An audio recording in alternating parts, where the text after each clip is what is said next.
everybody, and thank you for tuning in to Nizzy Sports Chat. I am your host, Nizzy, and in this video, you guys, we're going to be breaking down last night's matchup between the Toronto Raptors and the Utah Jazz, where Fred VanVleet had an absolute masterful performance, first triple-double of his career, 37-point triple-double at that. Pretty much saved the day for us in that third quarter, going on a self-implied 15-0 run against the Jazz himself. Just an outstanding game from Freddy overall, you guys. Pretty good team performance in the second half. First half was a little rough once again. That's a couple games in a row now that the Toronto Raptors have kind of fell by the wayside in the first half, allowed the other team to score a lot of points, getting 60-plus points once again in the first half of this game as well.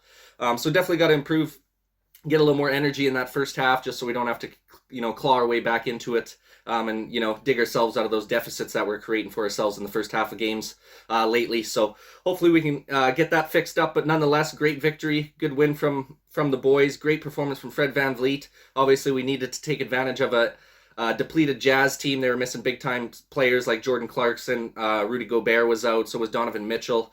So they were missing a lot of their key guys. So this is definitely a game the Toronto Raptors should have won.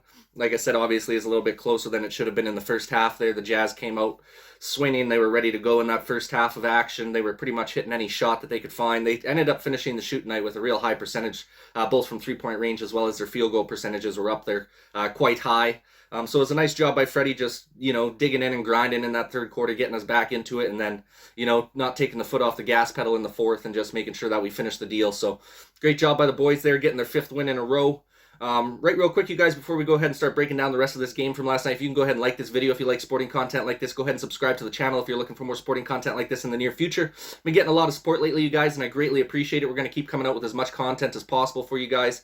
But without further ado, let's go ahead and start breaking down last night's matchup, you guys. Raptors improved to a 19-17 record. We're 2 games above 500 now on the season. Jazz fall to 28-11. Not too big of a deal for them. They're sitting nice and comfortable in that third seed out west. We'll start off with some of the team stats, you guys. Raptors shot 45% from the field last night, 45 of 100 from the field as a team. Now, this one threw me off a little bit when I first was writing down the stats here because the Jazz shot 48% from the field and 44% from three. Raptors shot 45% from the field and 29% from three. You read those percentages right off the hop, you're like, how the hell did the Raptors win this game? And then you go and look at the shot totals. We had 19 more shots from the field than them. We had 100 shots total as a team. They only had 81 shots in this game. They didn't drain more three balls than us. They did a lot better job in the three-point department. We made 12 out of our 41. They made 17 out of 38 to shoot 44% from three-point land. But we bested them over in the free throw department, which helped out a lot. We shot 20 of 25 from the free throw line, 80% average. In last night's game, they only shot 72% as a team from their free throw attempts, 13 of 18 as a team for them.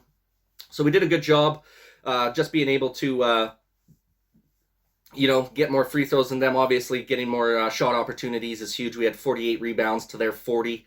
And then the offensive glass, we just dusted them up, you guys. 19 offensive boards for the Raptors. They only had 7 offensive boards for the Jazz.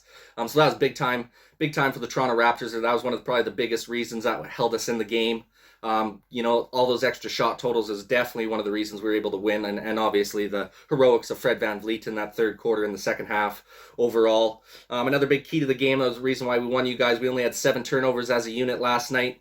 We forced the Jazz into 21 turnovers as a unit, so that was a great job by our defense, being active in that second half, forcing a lot of turnovers, and then on our end, not turning the ball over a lot. We were under 10 turnovers in this game, which is huge. Anytime you can have under 10 turnovers in a game, you're usually, designing a nice recipe for success right there. So overall, good performance from the boys. Probably wouldn't have been as easy of a game to come back in if they had guys like Rudy Gobert and Donovan Mitchell and Jordan Clarkson playing out on the floor. Not having those guys starting for the Jazz definitely helped out the Toronto Raptors' chances of winning this game, being able to come back. I think we were down at 15 points at one time. So to be able to come back from that is huge. Definitely want to get into a little bit quicker of a start, though, in the games to come here. You don't want to keep spotting guys 10, 15-point leads in the first half and then having to grind your way back in. I think we did the same thing against Milwaukee the game before. Once again, we got lucky in that game as well because Giannis wasn't playing. I feel like if they had their full squads in some of these games, I don't know if we would have been able to, mount the full comeback versus these teams, because they are some good quality teams here that were able to come back and get the victory against. But like I said, they were shorthanded, so I think that definitely played into the factor of us being able to make the comeback and take the victory at the end of the day in the game. So definitely got to improve that though, and we're going to be playing some tougher competition down the road here with guys and not resting players and having their full squads back in action. We're going to need to get out to better starts for sure. But nonetheless, you got to like the valiant efforts of the boys coming back. Definitely Freddy leading the charge there. I can't believe this dude went on a 15-0 run by himself in that third quarter, you guys. Might have been one of the nastiest runs I've ever seen as a Raptors fan. I don't know if there's ever been another Raptor who's gone on a bigger run than that by himself. The only other one I can think of that was probably just as good or even better because of the severity of the game is I think it was the game 6 of the finals when we were playing Golden State. Kyle Lowry went on an 11-0 run at the start of the game to give us, I think it was like an 11-2 lead or something at the start of that 6th game in the finals there against Golden State. That was a pretty memorable little one-man run by Kyle Lowry, getting 11 points to start off the game for us there. Same thing with Freddy in this one, man. 15-0 run. Just incredible in that third quarter. Pretty much the main reason we were able to win this game because we were down, I think, 12 or 13 points when Freddy decided to start going on this run here. And then by the time he finishes up the run, we're up by 2. Just gnarly. I think they finished the third quarter, I think we finished on like a 17-2 run or something like that with Fred VanVleet. I think he got a couple assists to Boucher there at the end of that quarter as well. So just an absolute outstanding performance from the guy. He couldn't miss from anywheres in that third quarter. Definitely the main reason we were able to claw back into this game. And then everyone just kind of stepped up in that fourth quarter and started making their shots, playing a little more tenacious defensively. You could see the energy of the whole squad really start to build and grow as they seen Fred VanVleet just start to go on a tear in that third quarter. Everyone else started stepping up defensively. We really started working a lot better on our rotations and just getting out to those three-point shots, being active with the hands in the passing lanes. So just a great performance in that second half. Like I said, just got to improve a little bit in the first half and not allow these teams to get out to these big time leads on us where we got to crawl our way back into these games. So other than that, you guys, we'll go through some of the player stats real quick before we wrap up this video as well. Starting off with the Raptors here, we'll go OG Anunoby, 22 points, 4 boards, 2 assists, 3 steals, shot 8 of 13 from the field. Nice little performance from OG. Had a nice evening shooting from the field as well. Really efficient percentage for him, 8 of 13 from the field. Gary Trent Jr. only had 10 points, 1 assist, and 3 blocks in last night's game. Another tough shooting night for him. Only shot 4 of 12 from the field last night. His stroke really hasn't been there since he's came back off of missing a few of those games there. I think it's been about a week or two now since he's been back in action. But just hasn't been able to find his shooting stroke.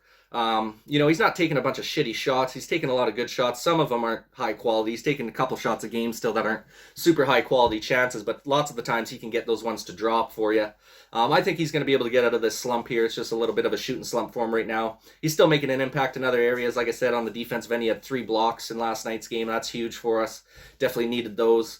And I'm not too worried about him in the long run here. He's a super clutch shooter. We know that Gary Trent's going to be able to get that thing turned around and be hitting from everywhere is out on the floor there and getting onto a little hot streak here sooner than later. So not a big deal with his 10 points of the game. Still did enough to help us get the victory. So that's all you can ask for.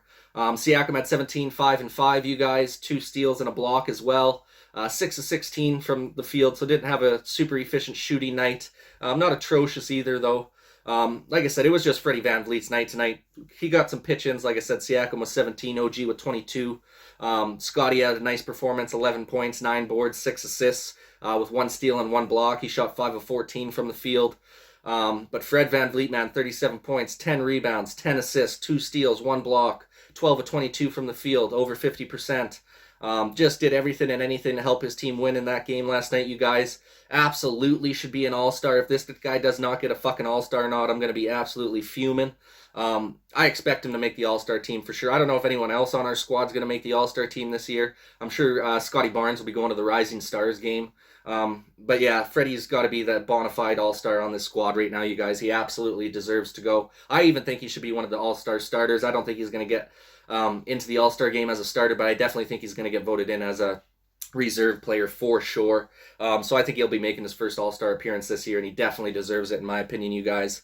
So not a bad game overall. Boucher had a nice one for us off the bench as well. 13 points, 5 boards, 1 assist, and 2 steals. Shot 5 of 9 from the field, so a nice efficient night from him. Kem Birch, a bit of a quiet night. Only played 17 minutes, though. Once again, only took 2 shots from the field, made 1 of them. 3 points total on the night, 4 boards.